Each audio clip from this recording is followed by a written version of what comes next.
Once upon a time, there was a woman who felt a stirring in her heart to make a difference in the world for the poor and the vulnerable. She understood that she lived her life with a full bucket, but there were many marginalized people groups in the world that lived with empty buckets.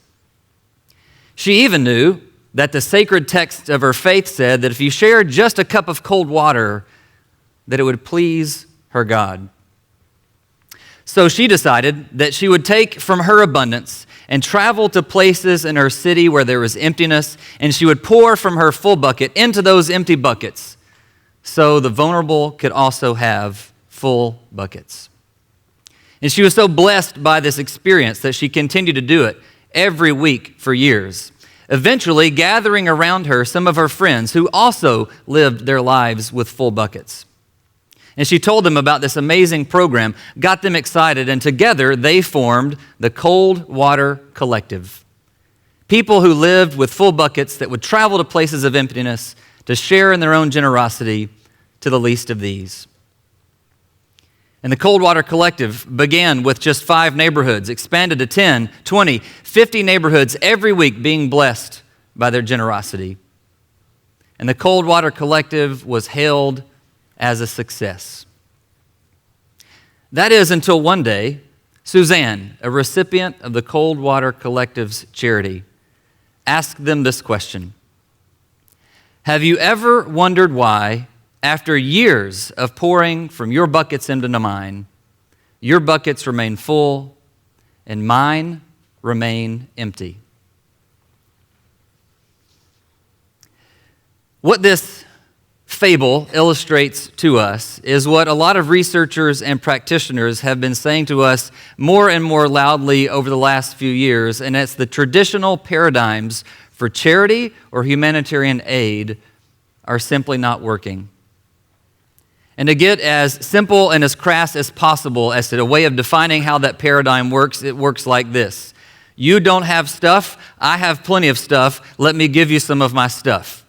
Roll credits, problem solved. And while the credits are rolling, here are a few pictures of me doing this amazing work, solving this problem, posted on Instagram. So no one else has ever done that before, okay? Just checking. And there's a lot that could be said about the Cold Water Collective type of model, that it's paternalistic or it's disempowering. We could probably spend a couple hours deconstructing that narrative that only took 90 seconds to tell. But the one thing I want you to remember about that story is that ultimately, at the end of the day, the buckets are still empty, and they still require filling. And I think what is at work in a lot of the charity paradigms that are simply either ineffective or causing harm is that we fail to distinguish between what is crisis poverty and what is chronic poverty. And therefore, we fail to implement the right kind of strategies accordingly. If in the Cold Water Collective's scenario, a crisis had hit that village, maybe some nefarious king had poisoned the wells, there had been a drought, a famine, an earthquake, something had happened to take away access to water, then it would make perfect sense for this one-way generous giving from an outside resource into this community. Let's do that. It would have saved lives and preserved that community. But once that crisis had passed, they would have needed to shift to a different strategy. Otherwise, it would become a chronic sense of poverty. Because if it's chronic poverty, then we have to shift to a development-based way of thinking. How do we disrupt the systems that are causing and perpetuating the problems that we are responding to in these programs? So I want to ask you just a couple of questions. So usually, as I bring up this topic with different groups around the country, it's pretty immediate. People start filtering around like, oh man, what mistakes have I made? Who have I harmed? What damage have I done? Guilt starts to set in a little bit. So I just want to give you a couple of questions to help you begin to filter through, how do I begin to evaluate the good work that I'm trying to do in my own community? The first question I will ask you to ask yourself, are you the hero in the charity work that you're doing? Because a right understanding of poverty, it is not simply about a lack of financial or material resources. That if poverty is about a sense of a lack of voice, a lack of power, a lack of access, When we show up with those things to solve something for someone else, we're only affirming that sense of a lack of power and access. So if we are setting ourselves up as the rescuers or the heroes in these exchanges, we are affirming the worst part of the experience of material poverty. And the other question I would encourage you to ask is, at the end of the day, is the bucket still empty, requiring you to refill it? And if that's the case, we've got to ask, are there other models? Is there a better way to engage? And it's usually about this point in the conversation, somebody will raise their hand and say, I think I know what you're saying. It's like that old proverb that if you give a man a fish, he eats for a day, but if you teach him to fish, he eats for a lifetime. So in case that's where you are, let me stop you and say, that's not what I'm saying. Because in my experience, some of the people who are economically poor are the best fishermen that I've ever met. They don't need me to instruct them on fishing. What they need is to ask questions about access to the pond. Who's polluted that pond? What kind of fees are being charged to be able to fish in that pond? What's going on in the market? Can he get a fair rate for the fish that he has caught? Or in many contexts, has the charity model so flooded his community with free fish that it wouldn't matter if he fished anyway? So what I am saying is that if we're going to undo the traditional models of charity that are either ineffective or harmful, we have to start thinking about systems, not just symptoms. Now, we're compassionate people, and that's good. We want to affirm that, celebrate that, lean into that, and continue to make that a part of who we are in the world. But sometimes our compassion sees symptoms, and they rush to action without asking the right kinds of questions. And so we find ourselves perpetually fighting against symptoms, while the systems that are creating and perpetuating those challenges are never disruptive. And before long, the charity action itself becomes a part of the system that perpetuates the symptom we're trying to respond to. So I want to offer just a couple of contrasts to ask you to think about from this idea of systems versus symptoms. First of all, I would say we need models of engagement that are more about sustainability than just a good story. In the developing world, hundreds of thousands of people every year, usually around spring break in the summertime, travel to the developing world and spend millions of dollars on service trips.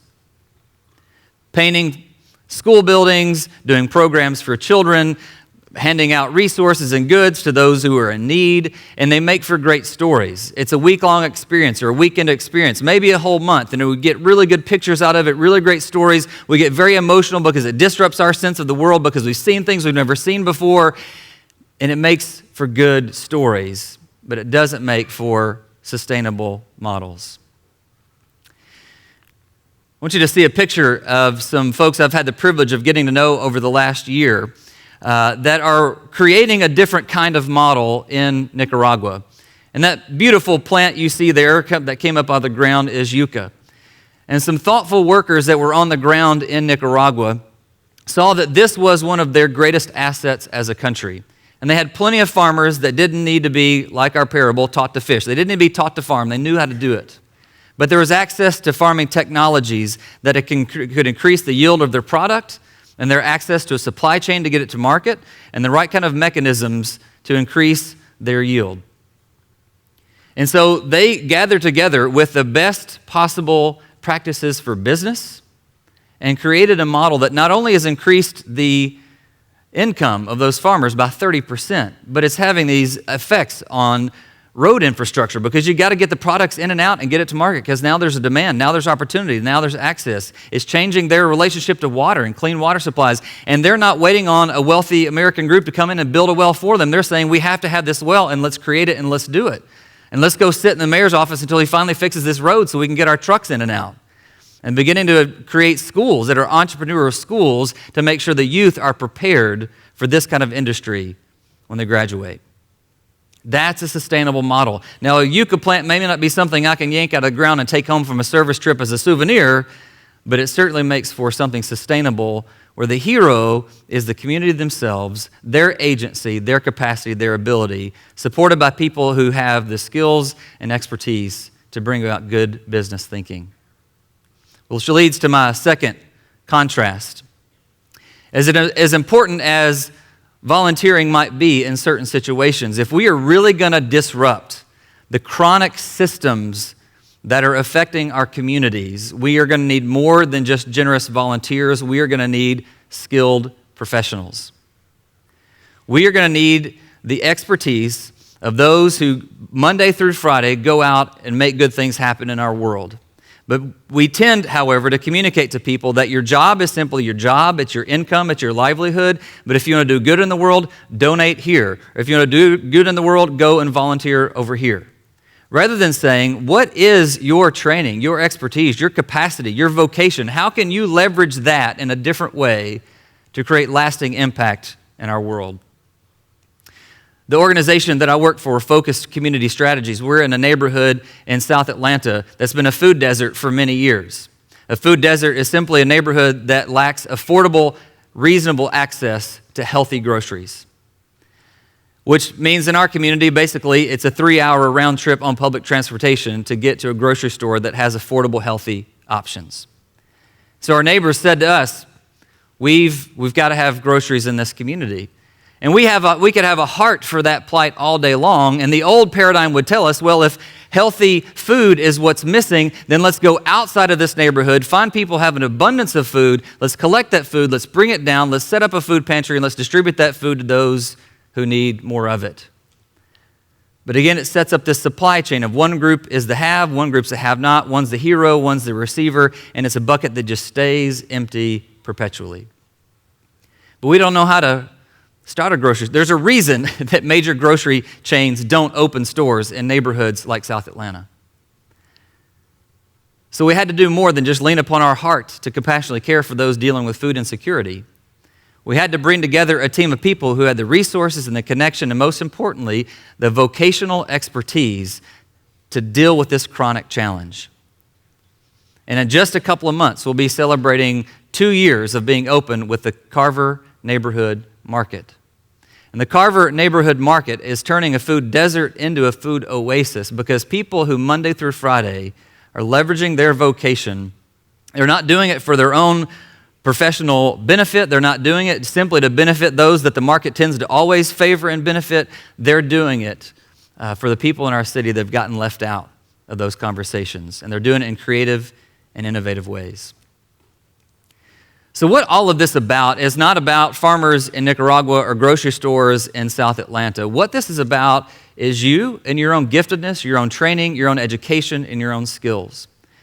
That if you're going to disrupt the chronic situations that our communities are facing, it is through your expertise, your day-to-day skill. We have seen some brilliant people up on stage today talking about microbots. And I'm like, I know he's dumbed it down 12 levels, but I'm still struggling.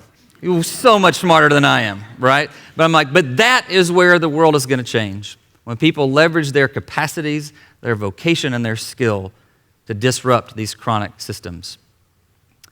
Dr. King, born in the city that I have the honor to live within, made the statement, we need to make a career of humanity.